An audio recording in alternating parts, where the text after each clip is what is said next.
Aujourd'hui, je suis avec Jean, le parfumeur maison de chez Caron. Donc, on va vous immerger dans cette jolie maison qui a 118 ans. un grand passé derrière elle. On va vous faire découvrir toutes les fragrances et vous raconter aussi un peu l'histoire de ce parfumeur de la maison Caron.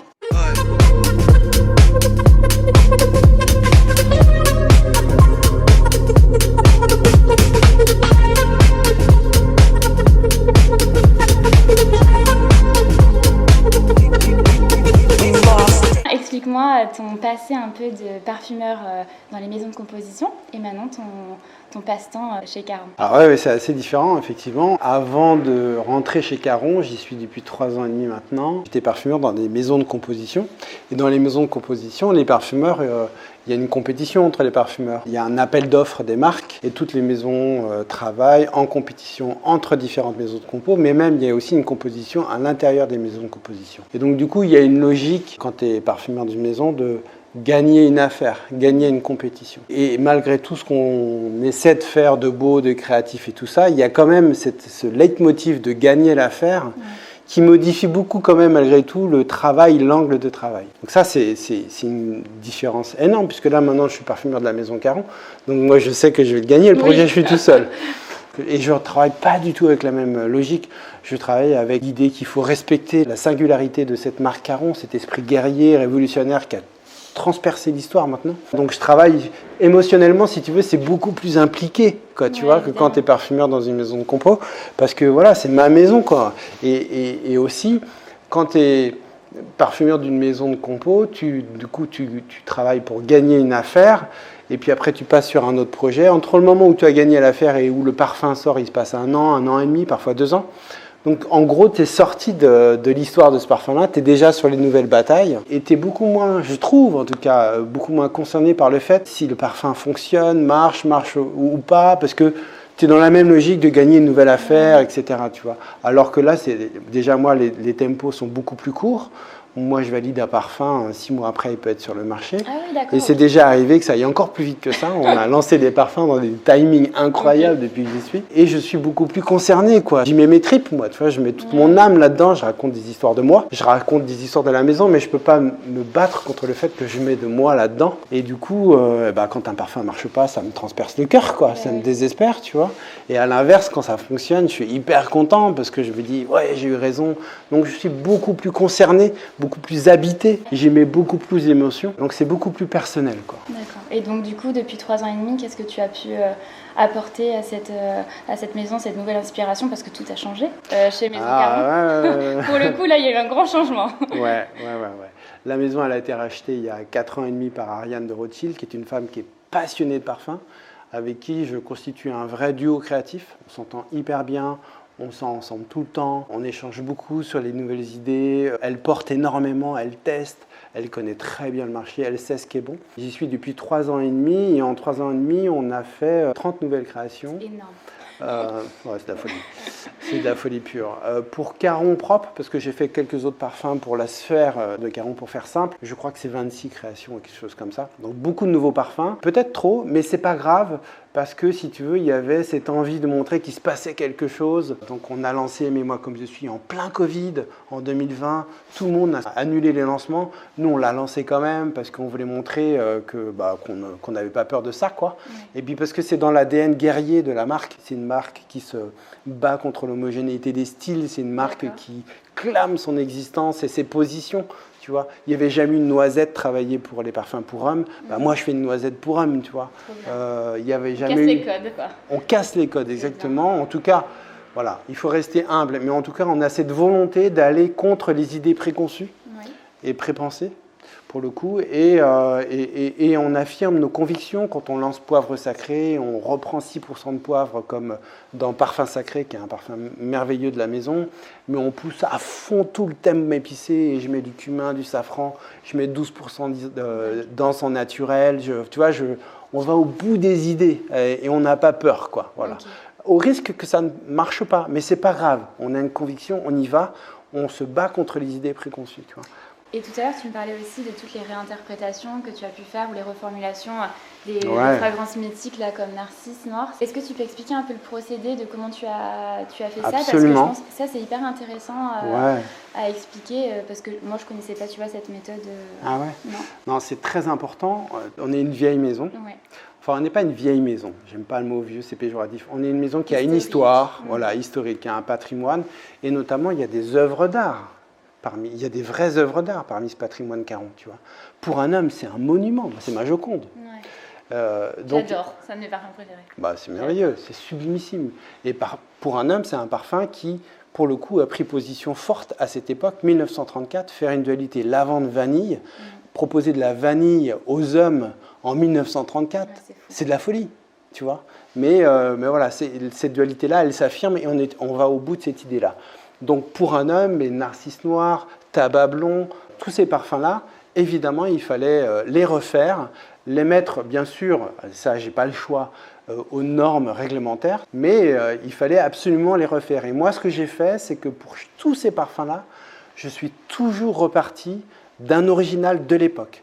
Narcisse Noir, je pars de Narcisse Noir de 1911, et mon but, c'est de reformuler le parfum, transférer toute la production à Grasse, à l'atelier du parfumeur, dans le plus pur respect possible de l'écriture d'Ernest Daltroff, qui est le créateur de la maison. Parce que moi, sans Daltroff, je ne suis pas là. C'est très simple. Donc c'était super important pour moi de respecter l'écriture originale de ce créateur incroyable. Et c'est pour ça que je me suis rendu compte de choses incroyables. Il n'y avait plus de mousse de chêne naturelle dans Tabac Blond. Tabac Blond, c'est le premier chypre cuir. Un chypre sans mousse de chêne. Et comment tu expliques du coup je ne sais pas. En fait, si tu veux, c'est une maison qui a été rachetée quelques fois dans son histoire, on va dire, depuis les 50 dernières années. Voilà, il y a eu différents rachats, sûrement différents retravaux de réglementation, parce que la réglementation, elle change chaque année. Donc il peut arriver qu'une année, d'un seul coup, la réglementation va toucher un parfum et qu'il faille le reformuler. Et c'est vrai qu'il y avait eu une histoire à une époque sur la mousse de chêne, mais aujourd'hui la mousse de chêne, elle n'est pas interdite, il suffit d'utiliser des qualités de l'eau à tranol, tu vois, mais on peut utiliser la mousse de chêne, il n'y a pas de souci. Donc voilà, elle avait disparu de la formulation de Tabac Blond, ce qui est une hérésie. Un chypre sans mousse, c'est pas possible. Donc moi je remets la mousse de chêne, bien évidemment. L'hydroxycitronellal avait disparu de la formulation de Narcisse Noir. Est-ce que tu peux expliquer ce que c'est l'hydroxycitronellal? L'hydroxycitronellal, c'est la première note de synthèse qui sent le muguet. Ok. Et c'est un ingrédient qui a été très utilisé dans ce qu'on appelle le début de la parfumerie moderne, dans les années 20, 30, 50. L'air du temps, il y a plein d'hydroxycitronellal, enfin, toutes ces notes florales. Voilà. Puis il y avait, en plus, à l'époque de Daltroff, on travaillait beaucoup avec des bases, et notamment il y avait une base lilas qui s'appelait Lilas Fleur. Et cette base-là contient beaucoup d'hydroxycitronellal. Mais bizarrement, il n'y en avait plus dans Narcisse Noir. Alors que moi, j'ai pu vérifier que dans celui de 1911, il y avait à l'origine donc je l'ai remis. Ouais. Tu vois, et tout comme ça. Vraiment pour moi, c'était très important déjà de reformuler, de proposer ces parfums-là. Parce que Caron, c'est une marque. Les gens sont amoureux d'un... Tu sais ce que c'est. Il y a des gens qui... Tu as un amour pour un parfum. Et donc, Caron, dans son catalogue de parfums historiques, sont des parfums dont les gens sont amoureux. On a tous un pote un ami, qui met pour un homme depuis 20 ans, 30 ans. Moi, c'est Ludo, quoi. Ludo, ça fait 30 ans que je le connais, 30 ans qu'il met pour un homme, tu vois. Et pareil pour Parfum Sacré. Tu vois, Narcisse Noir, on reçoit des courriers de femmes qui mettent Narcisse Noir. Mais tu as l'impression qu'elles parlent de leur amant, tu vois. C'est de la folie, quoi. C'est fou. Donc il y a un amour. Donc c'était hyper important pour moi de proposer ces parfums-là. Parce que c'est notre histoire-là. Et puis ils sont très fondateurs pour moi. Ils me guident beaucoup, quoi. Quelque part, Daltroff, tous les jours, ils me disent ce que je dois faire, quoi. Donc reformuler ces parfums-là, quelque part, c'est me former à l'âme de Caron. Tu vois. Ouais. Donc c'est super important. Et dans ces 30 nouvelles compositions, du coup, tu as des nouveautés? Ah ouais, plein. Alors, tu en as fait combien de nouveaux 30. Ah, c'est les 30 enfin, nouveaux. Non, en tout 30. Pour Caron, je ne sais plus le chiffre exact, mais déjà lancé, je pense qu'on est bien autour de 20. Facile. D'accord, ok. Facile. Oui, il y a une grosse dynamique créative. Il y a eu la collection des tabacs. Oui. Là, on est en train de lancer un musc. On va lancer un très beau floral bientôt. On lance encore une autre note à la fin de l'année. La toute première année, je suis arrivé en juillet. En novembre, on a lancé 4 nouveaux parfums. L'année d'après, on a refait 4 autres nouveaux parfums. Puis ensuite, on a lancé Aimez-moi comme je suis, que j'adore. Il y a plein de parfums magnifiques dans le catalogue historique de Caron. Mais il y avait quand même besoin d'un renouveau, tu vois, de modernité. Donc, il fallait marquer le coup, quoi. Et c'est ce qu'on a fait. On a proposé beaucoup de parfums. Et même si la maison s'est exprimée dans plein de domaines olfactifs variés, j'ai envie de dire, il y a encore plein d'univers olfactifs sur lesquels la maison ne s'est pas exprimée et où moi, j'ai envie de dire des choses, quoi. D'accord. Pour un homme de Caron, tu me parlais aussi des champs de lavande ouais. que tu as voulu mettre au goût du jour et avoir ta propre production. Est-ce que tu peux expliquer un peu plus absolument. Ce beau projet fait avec IFF? Ouais, absolument. Alors ça, j'en suis immensément heureux, j'ai envie de dire. Pour un homme de Caron, donc je te disais, 1934, dualité lavande-vanille, révolutionnaire pour l'époque, 61% environ, 61,3 je crois, de lavande naturelle. C'est énorme. De parfum qui contient le plus de lavande naturelle. Franchement, en tout cas en distribution sélective, c'est sûr. Et majorité française, tu disais. Énorme majorité de lavande française, lavande et lavandin française. Et donc pour moi, c'était une évidence. Il fallait qu'on ait les champs de lavande pour un homme. Voilà. Je voulais absolument, et évidemment, les champs de lavande France pour un homme. Donc c'est vrai que j'ai la chance de formuler avec le catalogue d'ingrédients de LMR et d'IFF, et j'ai vraiment eu un plein soutien, j'ai envie de dire, à la fois de ma propriétaire, d'Ariane, de toute l'équipe de Caron, mais aussi d'LMR Naturel et d'IFF, pour mettre en place ces champs de lavande pour un homme. Et ces champs de lavande pour un homme, ils sont à Saultes, dans le Vaucluse. Le producteur de ces lavandes, c'est Jérôme Bonnet, c'est devenu un ami, quoi. Vraiment, c'est quelqu'un que j'adore, qui fait de la lavande depuis 6 générations. Donc, tu vois, c'est fort, quoi, tu vois. Et toute l'essence de lavande France, qui sert à fabriquer nos pour un homme, puisqu'on a lancé pour un homme le matin et pour un homme le soir cette année. Et chaque année, je reçois différents lots de production de Jérôme. Je sélectionne un lot, celui qui va être le plus proche du lot que j'ai utilisé l'année d'avant. Et ce que je fais aussi, c'est que je fais un mélange 2 tiers, 1 tiers entre l'ancienne production et la nouvelle production. Donc, si tu veux, je m'assure que la qualité ne change pas trop. Et comme ça, je m'assure que l'odeur de pour un homme ne change pas trop, parce que c'est un parfum que les hommes, enfin la plupart, mettent depuis beaucoup d'années, et donc ils sont très attachés à ce que l'odeur ne change pas. Et c'est pas toujours évident de faire des champs propres, très précis, et en même temps de pérenniser la stabilité de l'odeur. Tu vois, c'est un peu schizophrénique comme position, quoi. Et qu'est-ce que tu as voulu changer du coup avec pour un homme le soir et pour un homme au matin?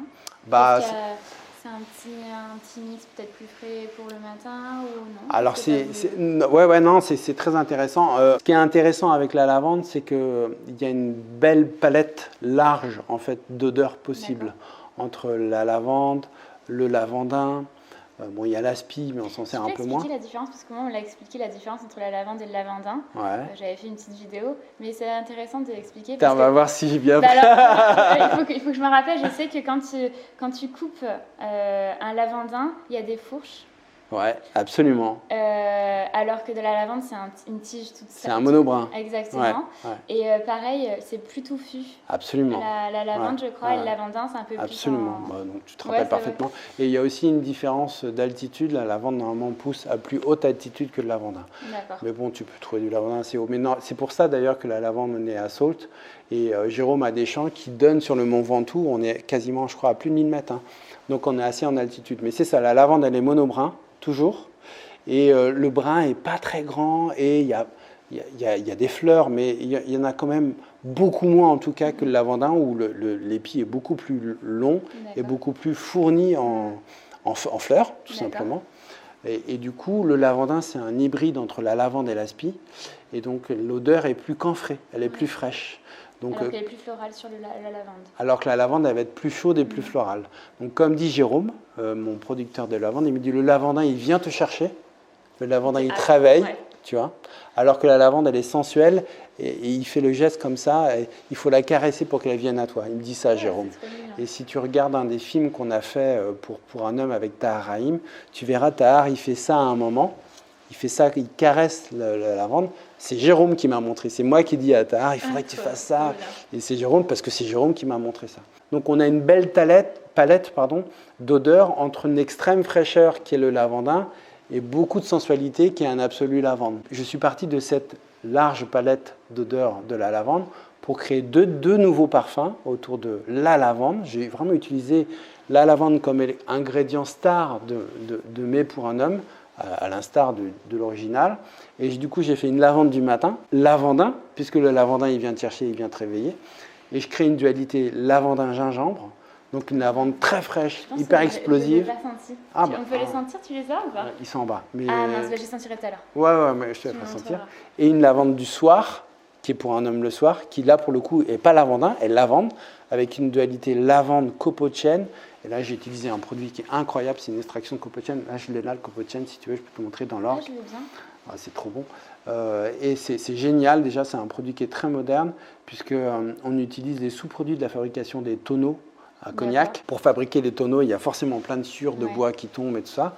Dans la fabrication des tonneaux, on brûle un peu. Donc ces copeaux sont un peu brûlés. Et donc l'idée de ce produit-là, c'est de récupérer tous les sous-produits de la production des tonneaux et d'en extraire l'odeur. Et ça fait une odeur, tu verras, ça sent le whisky, ça sent le bois brûlé, ça sent... c'est trop bon. Enivrant, bien sensuel, c'est incroyable. Et quand j'ai senti ce truc-là, je me dis, oh, bah, ça c'est ma dualité pour un homme le soir, quoi. Trop bien. Et raconte-moi l'histoire de Caron en parfum, étape par étape, peut-être du plus vieux au plus neuf, je sais pas. Ou peut-être des parfums qui ont marqué, on va dire, l'histoire de Caron comme pour un homme. Ouais, absolument. Caron, c'est une marque qui a été créée en 1904 par Ernesto Daltroff, qui était un parfumeur.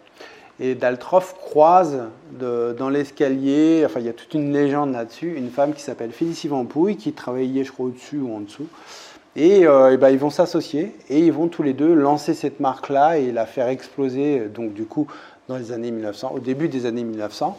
Et lancer... Il n'y avait pas beaucoup de parfumeurs à cette époque. Il n'y avait pas beaucoup de marques de parfums, absolument. Et oui, il n'y avait pas beaucoup de parfumeurs. Et Caron va devenir tout de suite très, très, très successful, quoi. Et lancer des parfums qui sont vraiment des parfums qui ont des forts partis pris et qui vont marquer l'histoire de la parfumerie, quoi. Tabac Blond, c'est le premier chypre cuir. Donc, aujourd'hui, toutes les marques lancent des cuirs, tu vois. Il y a des tonnes de marques de luxe qui lancent des cuirs, tout ça. Le premier cuir, c'est 1919 et c'est Caron. Tu vois. Trop bien. C'est génial. Ouais. Narcisse Noir, qui a marqué vraiment l'histoire de la parfumerie. Pour un homme, qui est le premier véritable parfum pour homme.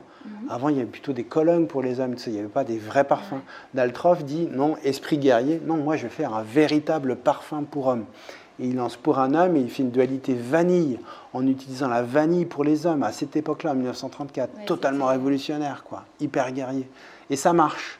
Et ainsi de suite. Il y a eu plein de parfums comme ça qui vont marquer la parfumerie. Poivre, c'est un parfum qui, les gens ne savent pas trop, mais c'est pareil. Toutes les marques de niche lancent des parfums qui s'appellent poivre machin, poivre truc. Bon, le premier poivre, c'est Caron, c'est 1954. Et même, aujourd'hui, toutes les marques lancent des parfums avec le flacon qui est remplissable.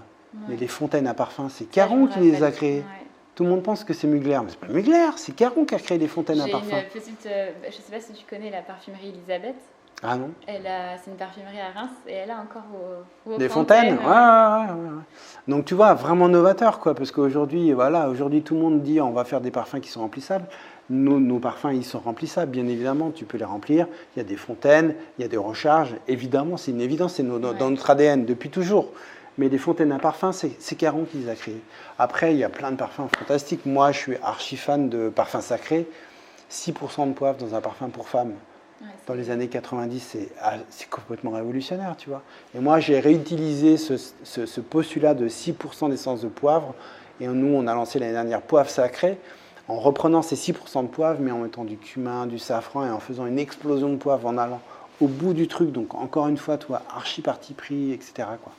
Et puis on a fait, dans les dernières créations, une collection de tabac. Puisqu'on a Tabac Blond 1919, on a laissé Tabac Noir, Tabac Esquis, qui est une dualité tabac-chocolat. Ouais, Tabasca, il est chouette. J'adore. Bah ouais, il est chouette celui-là, il est vraiment chouette. C'est un de nos parfums qui marche très bien. Et puis on a lancé en septembre Tabac Blanc, que j'adore, qui est un parfum vraiment que je trouve, qui est une dualité maté cacao. Le maté, oui, tu vois. Alors, je ne sais pas si ça se voit là, mais nos parfums, en fait, on peut les superposer. Et du coup, on peut faire des tours Caron. Donc, tu vois. C'est bon. Donc ça, c'est tour de parfum Caron. Et ça, c'est une idée incroyable qu'a eue la fille d'Ariane Rothschild, Olivia. C'est elle qui a pensé à cette idée de parfum qui s'empile, quoi.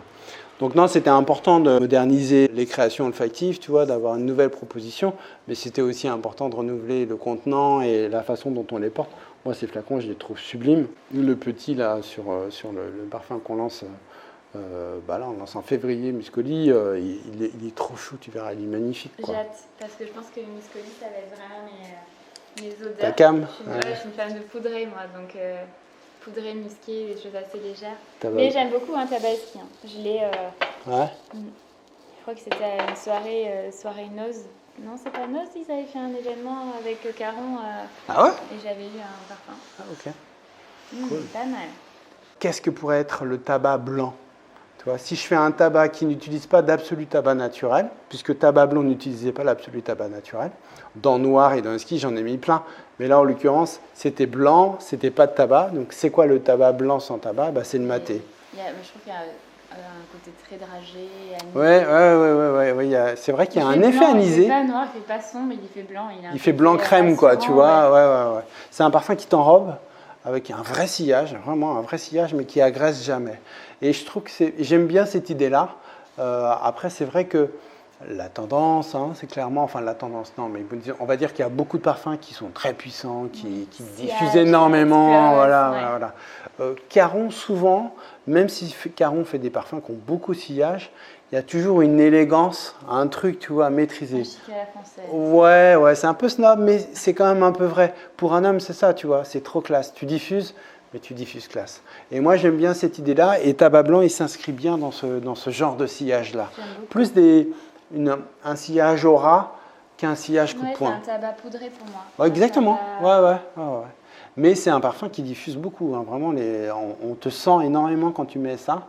Et moi, j'ai plein d'histoires assez jolies sur ce parfum, de copains qui se font rattraper dans la rue, ou de gens qui se font appeler le lendemain pour savoir c'était quoi son parfum, des choses comme ça. Il y a plein d'histoires, parce qu'en fait, je l'avais fait très vite, ce parfum-là, genre en 2020, tu vois, et on l'a lancé que là, en septembre 2022. Et donc, comme je l'avais fini depuis longtemps, en fait, je l'avais filé à des amis, tout ça. Et je me suis rendu compte qu'il y avait vraiment beaucoup de commentaires et tout ça. Et sur notre site, on n'a que des commentaires super positifs sur ce parfum. Vraiment, je suis hyper content. C'est un de ceux que j'aime beaucoup. Et le parfum dont tu es le plus fier, où vraiment tu te dis c'est quelque chose que j'ai... C'est dur. Ouais, c'est dur. C'est dur. Mais un truc vraiment lequel de tes enfants tu préfères? Non, mais quelque chose d'assez inédit. Tu te dis, waouh, ça c'est vraiment un truc que j'avais jamais senti. Alors, je t'en choisis un. Pour deux raisons, pour plein de raisons. Ouais. Première raison, c'est parce que c'est un parfum qu'à la base, j'avais fait pour Ariane de Rothschild. D'accord. En lui disant, ce parfum, ce sera le vôtre. Tant que vous n'êtes pas dingue de ce parfum-là, je le bosse encore et on ne le sortira pas. Donc pour cette raison-là. La deuxième raison, c'est qu'on a eu le Fifi. Tu sais, je ne sais pas si tu sais ce que c'est, les Fifi. Oui, je connais les Fifi, mais sur quel parfum? Sur celui-ci? On a eu le Fifi du meilleur parfum de niche 2021. Donc ça nous a fait plaisir. Bien. Ariane était super contente et du coup, moi, j'étais immensément heureux qu'elle soit contente. Tu vois. En plus, c'était au tout début, c'était dans les C'était là, on a eu le Fifi. On a eu le Fifi en 2022 du coup, parce que c'est Fifi du meilleur parfum 2021, donc il y a un an de décalage. Voilà, et puis aussi parce que c'est un truc qui s'inscrit bien dans l'ADN de la marque, puisqu'on part d'un ingrédient surdosé à l'époque, en 1991, pour parfum sacré, l'essence de poivre noir. Et du coup, moi, je suis reparti de ce postulat-là d'essence de poivre noir à 6%, et je pousse à fond tous les curseurs des épices. Et du coup, c'est poivre sacré. Pour toutes ces raisons-là... Tu l'as avec toi ici? Oui, je l'ai dans mes petites pompes à moi. Alors, c'est un parfum, pour le qui coup... explose. Alors là, lui, là, pour le coup, il est dans la tendance, là. Lui, ouais. Alors, celui-là, il dépote. Ah ouais. Et tu sais, dès le début, la note, Ariane l'adorait. Et à chaque fois qu'elle apportait, j'étais déçu. Ça diffuse pas assez. Et je faisais des essais. Et puis, il y a eu les vacances de Noël, où on s'était arrêté 15 jours. Et un jour à la maison, je suis tranquille. C'est ça qui est chouette aujourd'hui. Un parfumeur aujourd'hui, il travaille n'importe où. Il allume son ordi, il a juste besoin de Wi-Fi, un parfumeur, pour travailler, tu vois. Je fais une mode où je pousse tout, mais alors n'importe quoi, tu vois. J'oublie tout ce qu'on m'a dit qu'il fallait faire, j'oublie tout ce que j'ai appris et je pousse tous les curseurs à 3000 en me disant on verra bien. Si Ouais. ça, à la limite, tu sais, je me suis dit, bon, si ça pue, il y a que moi qui le sera après tout. Et en fait, c'était incroyable. La note, elle était dingue. Elle s'était devenue une bombe. Quand je l'ai fait sentir à Ariane, elle l'adorait. Et le lendemain, elle est venue au bureau, et toute la salle sentait, tu vois. Ah Et on s'est dit, non mais c'est bon, on arrête, on l'a, on a la mode. Et effectivement, c'est un parfum qui... Donc 6% de poivre noir. Ça, je sais que j'ai une copine qui pourrait l'adorer. C'est vrai? Ouais, sûr. Là, bah, c'est un parfum, soit tu tombes amoureux, soit tu détestes. Parce que, voilà, là, évidemment, aucun test qu'on s'ouvre, on n'en parle même pas. Mais voilà, c'est un parfum parti pris, c'est un parfum que tu mets vraiment pour qu'on te sente. Je trouve, tu vois. Un côté quoi? Un peu encre. Ah ouais, c'est marrant. Ah, c'est peut-être le safran. Ouais, le safran me donne toujours ce côté un peu encre, ce côté un peu indélébile, assez fréfisant. Ah, tu vois, ce safran, ça me fait toujours ça. Et des fois, le safran peut me donner un côté aussi plastique. Oui, absolument. Ouais. Plastique chaud un peu. Ouais. Alors là, il y a beaucoup de safran, du cumin, du poivre. Poivre noir. Poivre noir, 6%, 2% de baie rose en plus. Donc vraiment les poivres poussés au max du max. Un peu de oud, évidemment, du cuir. J'aime beaucoup. 12% d'encens naturel, 12% d'encens. Je mets des quantités de naturel depuis que je suis chez Caron. J'ai jamais fait ça de ma vie, quoi. J'ai jamais mis autant de naturel et j'ai jamais fait un parfum avec 12% d'encens naturel. C'est de la folie, quoi.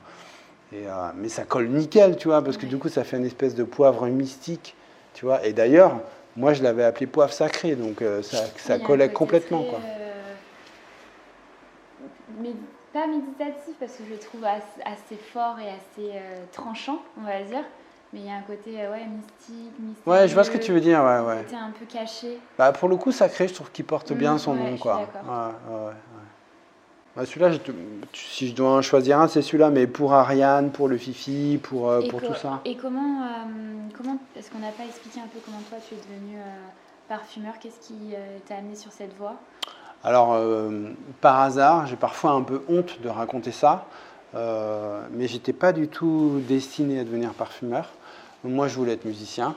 Je faisais de la musique. J'ai vu avec ta fille, je fais de la musique. J'ai toujours fait. Qui va devenir peut-être chanteuse. Peut-être. Ouais, en tout cas, on fait ça pour notre plaisir aujourd'hui et c'est chouette. Tu vois, on utilise nos jours de pluie, de week-end. Samedi, on a fait un nouveau morceau. Enfin, tu vois, quand il pleut, moi, je fais la musique, elle chante, c'est chouette. J'ai toujours fait de la musique et la musique m'accompagne tout le temps. Je travaille toujours en musique. Toujours. Il y a toujours eu de la musique. J'ai eu des crises de nerfs de mes collègues parfumeurs quand j'étais chez Takasago parce que je mettais la musique trop fort, tu vois.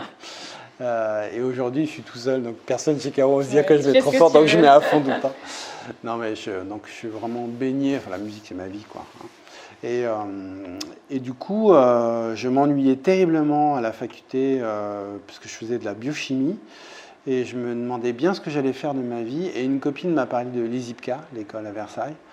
En me disant, mais regarde, tu as une formation de biochimie, tu veux faire un métier créatif, artistique, la musique, ça a l'air un peu difficile et tout. Pourquoi tu ne passes pas le concours de cette école? Et je l'ai passé, je l'ai eu parce qu'ils étaient très contents d'avoir un profil différent de tous les autres, parce que moi j'étais musicien, j'avais les cheveux presque au niveau des fesses.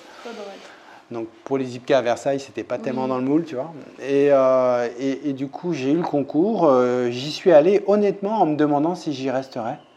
Et dès le premier cours d'olfaction avec Isabelle Doyen, j'ai adoré ça, quoi. Et je me suis dit, je serai parfumeur ou je serai mort. Et donc du coup, j'ai fait cette école, j'ai adoré. J'ai rencontré un parfumeur qui est devenu mon mentor, mon idole, qui est Pierre Bourdon. Et j'ai eu la chance, sûrement aussi grâce à Pierre, qui m'a sûrement aidé, mais sans trop me le dire, de trouver du travail très rapidement, sans chercher, d'être tout de suite dans le jus, j'ai envie de dire. Et toi, donc moi, j'ai pas eu de formation de training par d'autres parfumeurs. Dès le début, j'étais sur les briefs. Dès le début, il fallait être efficace. Dès le début, il fallait gagner des affaires. Mais ça s'est tout de suite très bien passé. Du coup, j'ai travaillé 25 ans dans les maisons de compo, 26 ans. Dans les maisons de compo.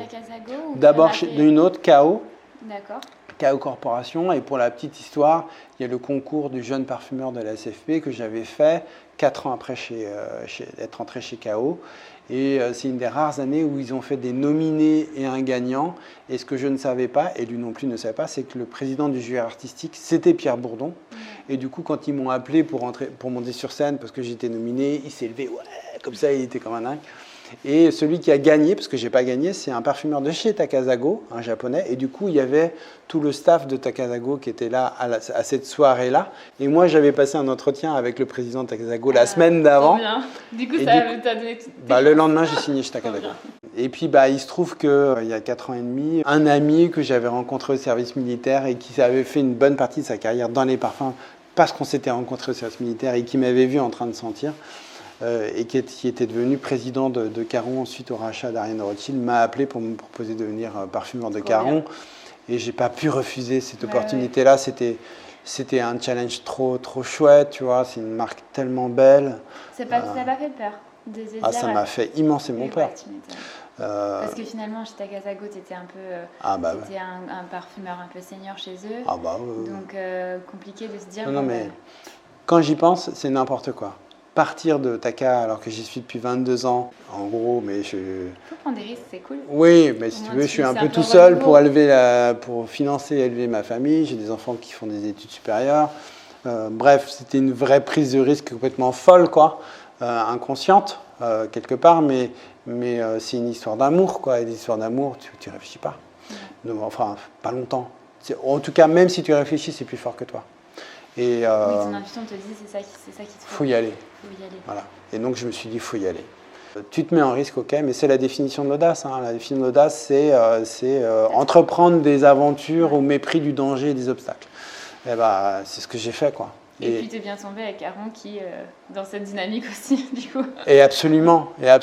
Et en fait, finalement, démissionner d'une boîte depuis si longtemps, alors que je suis tranquille et tout ça, c'était le premier geste le plus en adéquation avec ce qu'est la marque. Ouais. Et je regrette pas, c'est fantastique, c'est une aventure. Qu'est-ce que tu fais de tes journées? Ça doit être tellement différent, ça doit être dur de me dire qu'est-ce que tu fais exactement.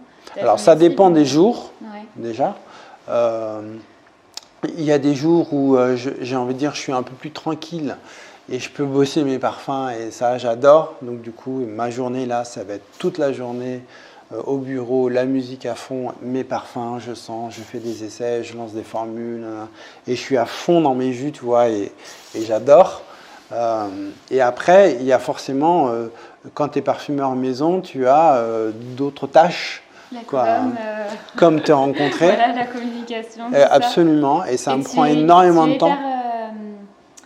Comment dire, tu as l'esprit d'un formateur, tu es hyper patient, je trouve, dans la façon dont tu t'exprimes et de comment tu abordes les choses. Je trouve que c'est hyper plaisant à t'écouter. Ah, c'est gentil. Écoute, tu sais, je me sens très très redevable et très privilégié de faire ce métier-là. Je pense qu'il y a beaucoup de gens qui font des métiers très embêtants. Moi, je suis très privilégié. Je fais un métier qui est ma passion. Alors, comme toutes les passions, il y a une part de joie et une part de souffrance, mais c'est inhérent à la passion, ça. J'ai une liberté totale. Je travaille dans un esprit de confiance et comment dirais-je, connecté créativement avec ma propriétaire. On s'entend super bien. Oui, tu me disais qu'elle était hyper passionnée par les parfums. Elle adore ça. Ouais. Elle adore ça. On s'envoie des WhatsApp tout le temps. Tiens, si on essayait ça. Tiens, est-ce que tu as senti cette fleur et tout. Donc, c'est génial, tu vois. J'ai des conditions de travail vraiment merveilleuses. Beaucoup de parfumeurs rêveraient d'avoir les conditions de travail dans lesquelles moi je travaille. Donc, si je ne fais pas un peu d'effort pour rendre ça, tu vois, ce serait bien malhonnête de ma part. Et puis, ça ne me coûte pas. J'aime bien. Moi, j'aime bien le partage. Et du coup, on peut sentir le petit dernier. Le petit nouveau Muscoli. Donc, tu me disais que ça allait être sorti en février, c'est ça? Ouais. Début mi-février. Mi-février, ok, donc pour la Saint-Valentin. Ouais, alors Muscoli, l'histoire est dingue de ce parfum-là. Donc Oli, c'est pour présenter la fille d'Ariane, c'est absolument, ça? Olivia qui a dessiné nos flacons, qui a eu l'idée lumineuse des flacons qui s'empilent, et que j'avais rencontré et à qui j'avais fait une petite formation olfactive, tu vois. Et elle avait adoré 2 ingrédients que moi j'adore aussi, qui sont 2 pépites de la synthèse pour le coup. Donc c'est un vrai contre-pied de tout ce que j'ai fait jusque-là, qui sont le cachemiran et le javanol. Le cachemiran, c'est une note boisée chaude, je te la ferai sentir là, tu vois. Donc boisée chaude, tu vois, qui a une espèce... Là, non oui, je l'ai là. Vas-y, je veux bien la sentir en... Le bois de cachemiran. En ce moment, c'est une... Ouais, c'est une molécule que tous les parfumeurs adorent. Ça sent divinement bon, tu vois. Merci beaucoup. C'est une espèce de bois chaud musqué. C'est entre du bois, ouais, tu vois, c'est entre du bois et du musc. Il y a un truc un peu pain frais, mais en même temps, c'est chaud, résineux. Ouais, c'est hyper facetté. En fait, le cachemiran, c'est l'ingrédient de synthèse qui ressemble le plus à du naturel. Parce que c'est très facetté. C'est aussi facetté qu'un naturel, en fait. C'est très étonnant comme produit. Et puis, elle avait adoré le javanol. Le javanol, c'est une note santalée de synthèse. C'est la plus belle pour moi. C'est la plus puissante des notes santalées de synthèse. Elle c'était même à une époque... La plus lactée, pas forcément. Non, c'est la plus florale. C'est la plus topie, en fait. C'est celle qui a le plus de... Ouais, c'est celle qui a le plus d'ouverture, quoi. En général, les notes santalées, tu sais, c'est très crémeux, très rond, un peu sourd. Bah, le javanol a cette rondeur, mais il a aussi quand même beaucoup d'ouverture, tu vois. Il n'a pas ce côté un peu plombant. Non, exactement. Voilà. Et elle avait adoré le javanol. Et je lui avais fait un parfum, mais juste pour elle, que j'avais appelé Muscoli, en lui disant, tiens, je t'ai fait un parfum, j'ai vraiment mis que les ingrédients que tu aimes, donc de l'ambroxan, du javanol, du cachemiran, un peu de mucénone. La formule aujourd'hui est bien plus complexe que ça, mais voilà, vraiment, tu vois, une formule très simple. Et puis elle l'adorait, elle le portait, et à chaque fois qu'elle venait au bureau, on lui disait qu'elle sentait bon. À chaque fois qu'elle le portait, ses copines lui disaient qu'elle sentait bon et tout ça. Si bien qu'on s'est dit, non, mais en fait, on va faire un parfum, quoi. Il y a le côté un peu, comment on appelle ça holographique. Holographique, c'est ça, le terme. J'aime bien. Tu peux le prendre ? Vas-y. Et du coup, on s'est dit, en fait, on va en faire un vrai parfum, quoi. Et du coup, j'ai quand même... C'est les petits formages. C'est beau, hein. Ouais. Donc, tu vois, on a fait un fourreau spécial, pareil, avec de l'holographie. On l'a appelé pareil, le nom que j'avais donné au parfum que j'avais fait pour elle. Et on a travaillé une coloration un peu laiteuse, t'as vu ? C'est un peu nacré. Mon chat s'appelle Oki. C'est pas vrai. C'est trop drôle. Du coup, on va voir si... vas-y, je te laisse ça faire. lui irait bien. Tintin en suspense. Donc, tu vas voir, c'est une note qui a une attaque fraîche, malgré tout. Il y a un côté baie rose. Un poil de baie rose, assez peu de naturel, juste une touche de rose, un peu de bergamote en tête, voilà, mais essentiellement de la synthèse, les plus belles molécules de synthèse, 10% de cachemiran, 10% de javanol, de la mucénone, l'ambroxan qui t'amène un truc boisé ambré chaud, voilà. Et c'est vraiment un parfum qui te... Il tire sur le fleuri, tu vois. Il a un côté musqué. Il est un peu fleuri, ouais. Côté, J'ai un petit peu de jasmin sambac, un tout petit peu. De la rose essentielle for life, donc c'est la rose spéciale de LMR qui est responsable, que je mets dans la plupart de mes parfums. Mais là, pour le coup, là, vraiment une petite touche, parce qu'on voulait vraiment rester autour de cette dualité cachemiran-javanol, espèce de parfum dans lequel tu as envie de te lever, tu vois. Oui, il y a vraiment ce côté réconfortant. Voilà, donc on est totalement unisexe. C'est le seul parfum de la maison que moi je porte. Et franchement, j'adore quand je le porte. J'ai toujours des commentaires. Ouais. Ah ouais. En fait, moi, je me suis fait mon parfum à moi, que je mets tout le temps, qui me protège et tout. Je me suis fait à moi. Tu l'as avec toi ? Je l'ai peut-être dans mon sac, ouais. Ah, je peux sentir ? Ouais, si tu veux. Oui, je veux bien. Ce parfum, il a une histoire. Bon, je peux te la raconter, il y a pas de... Volontiers. En fait, je venais de me faire plaquer et donc quitter. Et j'étais très très malheureux, j'avais 40 ans par là. Et j'étais très très triste. Et j'avais du mal à sortir de ma tristesse.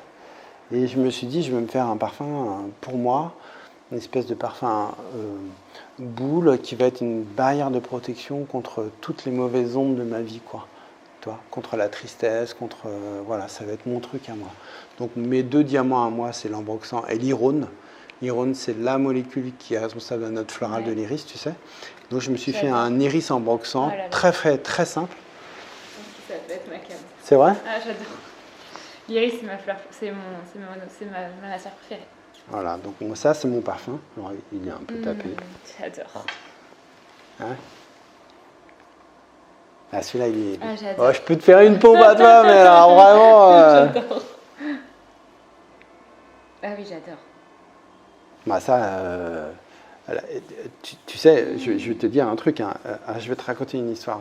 Il y a longtemps, quand j'ai débuté la parfumerie, j'avais fait un parfum pour une marque de haute couture qui s'appelait Torrente, qui s'appelait l'Or de Torrente. Et il m'avait envoyé... Il m'avait donné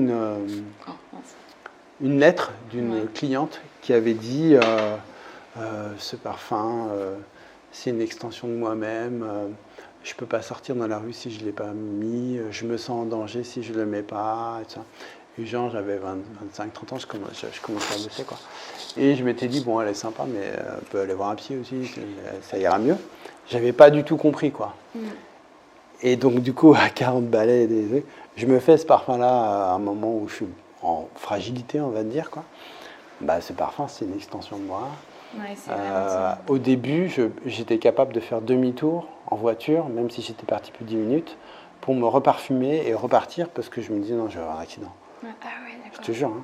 C'était vraiment ton porte-bonheur. Ouais, Ton parfum, c'est devenu ton porte-bonheur. Ouais, c'est devenu... il me protège. Il y a un côté un peu... T'as mis de la violette aussi, un côté un peu... Bah, c'est l'Irone. Non, c'est que l'Irone. Non, c'est que l'Irone. Il y a un côté petit sucré. Et l'Irone, tu vois, je pensais pas qu'elle faisait aussi... Ah, j'en ai là, si tu veux, je peux te faire sentir. C'est très violette, hein. C'est vraiment... c'est la facette florale de l'iris. J'adore. Tous les acides myristiques et tout ça, ils vont t'apporter le poudré d'iris, mais l'Irone, ça va t'apporter la touche violette, la touche florale, quoi. Beaucoup. Il est magnifique. C'est mon préféré. Ah, celui-là, il n'est pas vendu, celui-là. Celui-là, il est invendable parce qu'il il coûte une fortune. C'est que de l'Irone, c'est invendable. On finit par une petite Cologne. Allez. Et puis je te libère. Une petite Cologne. Je te fais sentir ma préf, qui n'est pas forcément la plus originale, mais vraiment, je l'aime beaucoup. Je l'ai faite pendant le premier confinement. C'est une dualité gingembre-musc. On l'a appelée ivre de liberté. Donc c'est vraiment dans la fraîcheur et dans le plaisir. Mais... Gingembre, j'adore. Ah bah c'est génial. Si tu as le temps, on passe à l'orgue et je te fais sentir le... J'adore. Ça, j'adore. Je le trouve original, moi. Tu le trouves, hein? Bah oui. Oui, alors c'est très frais, quoi, si tu veux. Musqué, c'est une Cologne, donc c'est moins révolutionnaire, on va dire.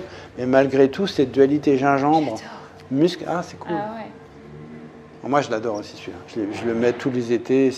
C'est pareil, il y a un beau sillage. C'est des colonnes que j'ai travaillées à des concentrations plutôt d'eau de toilette. Donc, toi, j'ai fait des notes Cologne, mais je les ai concentrées, surconcentrées, quoi.